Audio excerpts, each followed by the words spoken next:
ជាទីគោរពជាទីមេត្រីថ្ងៃនេះថ្ងៃទី17ខែមេសាឆ្នាំ2025ហើយគិតទៅវា50ឆ្នាំគត់តាំងពីថ្ងៃ17មេសាឆ្នាំ1975ក៏ដល់សាធារណរដ្ឋខ្មែរធ្លាក់ទៅក្នុងកណ្ដាប់ដៃរបស់របបប៉ុលពតកម្ពុជាប្រជាធិបតេយ្យគេបានជោគជ័យថ្ងៃ17មេសាពីដែលខ្ញុំបានចាំច្បាស់លាស់ណាស់គេថាថ្ងៃ14មេសាថ្ងៃចូលឆ្នាំដល់ថ្ងៃ17មេសាគឺថ្ងៃដែលភ្នំពេញធ្លាក់ទៅក្នុងកណ្ដាប់ដៃកងទ័ពខ្មែរក្រហមចឹងគេឲ្យសបាយតទៀត3ថ្ងៃតទៅទៀតហើយជាងគេដូចជាថ្ងៃ20មេសាអញ្ចឹងគេត្រូវបណ្ដេញចេញកាលនេះខ្ញុំនៅនិមិត្តនៅខាងខេត្តបាត់ដំបងបណ្ដេញចេញទៅត្រូវជលះទៅនៅខាងទៅកាត់តាមគោកធំបាទកាត់ទៅខាងគោកធំទៅខាងតកុងខាងស្រែសមោនវាស្រែ500ទៅធ្លាក់ទៅដល់លងសណោទៅនៅក្នុងព្រៃក្នុងអីកំសត់មេធានីខ្លាំងណាស់បាទកាលទៅដល់កន្លែងនៅលងសណោទៅដៃទៅទេអត់មានអីសោះគេដាញ់ទៅភ្លាមទៅនាំគ្នាអត់មានស្រូវអត់មានកទេគេចែកឲ្យតែស្រូវទៅកាប់ដើមឈើកាប់អីគោឈើធំហ្នឹងយកមកធ្វើជាត្បាល់ធ្វើជាបាល់ដើម្បីពុកស្រូវហ្នឹងធ្វើយកទៅដាំបាយហូបហើយបាន 4-5 ថ្ងៃក្រោយមកបានគេអនុញ្ញាតឲ្យឡើងមកខាងនិមិត្តមកយកអង្គត្រឡប់ទៅវិញទៅជាស្បៀងអាហារទៅដាំបាយទៅនឹងគឺថ្ងៃនឹងចង់រំលឹកឡើងវិញដល់ថ្ងៃ17មេសាបាទចាំមើលខ្ញុំមានជំរាបមួយបទចង់ចាក់ជូនបងប្អូនស្ដាប់ទីបន្តទៅខ្ញុំសូមជូនជំរាបឈ្មោះជូនពរមហាជោគជ័យថ្ងៃ17មេសា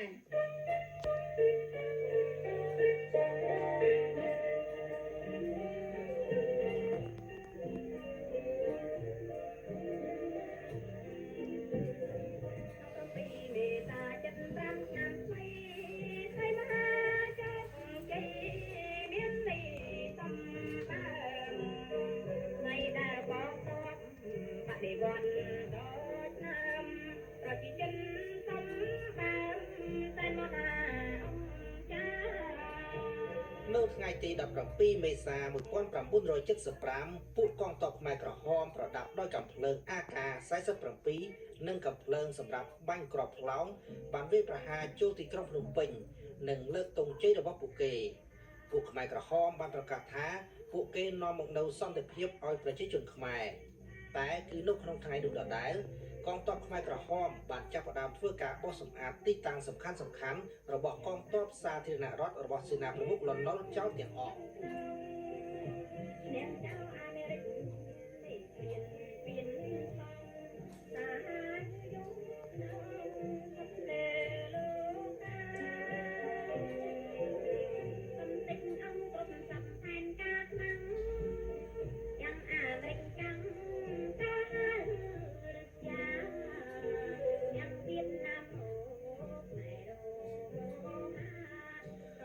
ខាងទំនិញមន្ទីរពេទ្យសាលារៀនព្រមទាំងសម្ភារៈបរិក្ខារទំនើបត្រូវបានពួកបដិវត្តដាច់ខាតកំទេចចោលទាំងអស់គ្មានសល់ព្រោះតែពួកគេយល់ថាសុទ្ធសឹងជាកត្តានាំឲ្យមានអំពើពុករលួយដែលជាសត្រូវរបស់បដិវត្តនៅចំពោះមុខសភាពការនេះប្រជាជនទីក្រុងភ្នំពេញដែលត្រូវបានពួកខ្មែរក្រហមចាត់ទុករួចជាស្រេចថាជាខ្មាំងរបស់បដិវត្តជាខ្ញុំកញ្ជះរបស់ពួកចក្រពត្តិអាមេរិកចាប់ផ្ដើមយល់ថាពួកខ្មែរក្រហមសុទ្ធតែពួកថ្មិលអន្តរថៃគ្មានសាសនាគ្មានសិលធម៌មេត្តាអ្វីទាំងអស់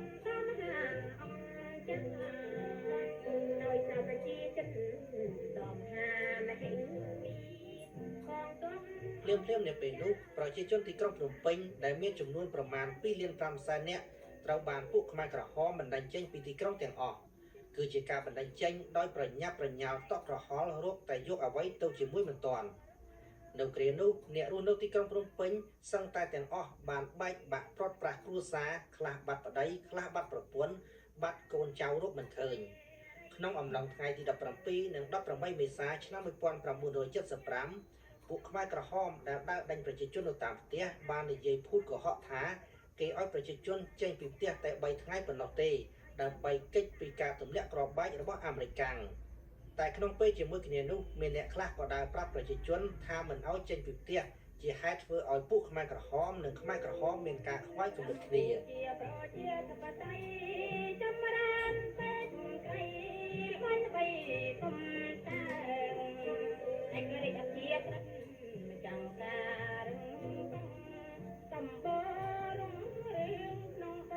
តែនៅនាទីចុងក្រោយប្រជាជនទាំងអស់ក្នុងទីក្រុងភ្នំពេញត្រូវបានបង្ខំចេញពីលំនៅដ្ឋានរបស់ពួកគេ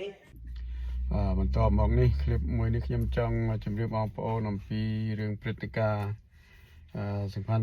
ថ្មីនេះលោក Donald Trump ខាងរដ្ឋបាលលោក Donald Trump បានទាត់ចោលឬក៏សម្រេចចិត្តមិនទទួលយកគម្រោងការវាយប្រហារទៅនឹងទៅរោងចក្រផលិតញូក្លេអ៊ែររបស់អ៊ីរ៉ាននេះមកពីខាងសារព័ត៌មាន The New York Times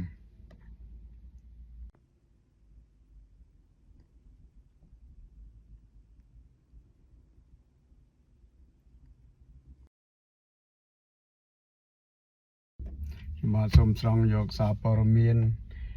TRT World ដែលខ្ញុំសូមអានពី TRT World ជាភាសាអង់គ្លេស According to a New York Times report, U.S. President Donald Trump's decision to choose diplomacy rather than escalate with Iran dealt a heavy blow to Israel's hawkish intention to start a war with Tehran. បាទក្នុងអត្ថបទនេះគេបាននិយាយថាបើយល់ទៅតាមសារព័ត៌មាននៅ New York Times បានរាយការណ៍ថាប្រធានាធិបតី Trump សហរដ្ឋអាមេរិកលោក Donald Trump បានសម្រេចចិត្តជ្រើសរើសយកការទូតដោះស្រាយជាខាងផ្លូវទូតជាជាងតម្លើងកម្ដៅដើម្បីជាជាងតម្លើងកម្ដៅនឹងវាយអ៊ីរ៉ាននេះគឺជាការបរាជ័យដ៏ធំមួយរបស់អ៊ីស្រាអែលដែលមានគោលបំណងលំមុខសង្គ្រាមដែលមានគោលបំណងចង់បង្កសង្គ្រាមជាមួយទីក្រុងថារ៉ែនប្រទេសអ៊ីរ៉ង់នេះគឺជារបាយការណ៍មកពី TRT World TRT World នេះគឺជាទូរទស្សន៍ប្រចាំប្រទេសថៃគីTRT World ជាប្រទេសរបស់ទូរទស្សន៍ប្រទេសថៃគីអញ្ចឹងហើយខាងព័ត៌មានមួយទៀត breaking news នៅខាង Twitter legitimate target គេបាននិយាយថា breaking news Tulsi Gabbard successfully blocked the Trump administration from joining Israel in bombing Iranian nuclear site នេះខាងនៅ Twitter legitimate target នេះគេបានរាយការណ៍ថាលោកស្រី Tulsi Gabbard ដែលជាមន្ត្រីជាន់ខ្ពស់អ្នក director ខាង internet ខាង DNI Department of Director of National Intelligence គាត់ខាងអ្នកត្រួតត្រាពិនិត្យនេះក៏ជាចៅហ្វាយធំខាងក្រសួងចារកម្មសម្រាប់សហរដ្ឋអាមេរិក បានបដិសេធឬក៏បាន block បាត់បង់បញ្ជាកុំឲ្យរដ្ឋបាលលោក Donald Trump ហ្នឹងទៅធ្វើការវាយប្រហារលើរោងចក្រផលិតអាវុធញូក្លេអ៊ែររបស់ប្រទេសអ៊ីរ៉ានហើយខាងសារព័ត៌មាន The New York Times ក៏បាននិយាយមានលោកស្រី Tulsi Gabbard និងលោក Pete Hegseth គាត់ជាមេបញ្ជាការមន្ត្រីខាងក្រសួងការពារជាតិក៏បានបដិសេធនឹងគម្រោងការវាយទៅលើអ៊ីរ៉ានដែរអញ្ចឹងនេតានយ៉ាហ៊ូលើកនេះដូចជាអស់សង្ឃឹមព្រោះអ៊ីស្រាអែលវាគោលបំណងធំរបស់វាគឺវាចង់ញុះញង់ទាក់ទាញឲ្យសហរដ្ឋអាមេរិកហ្នឹងទៅ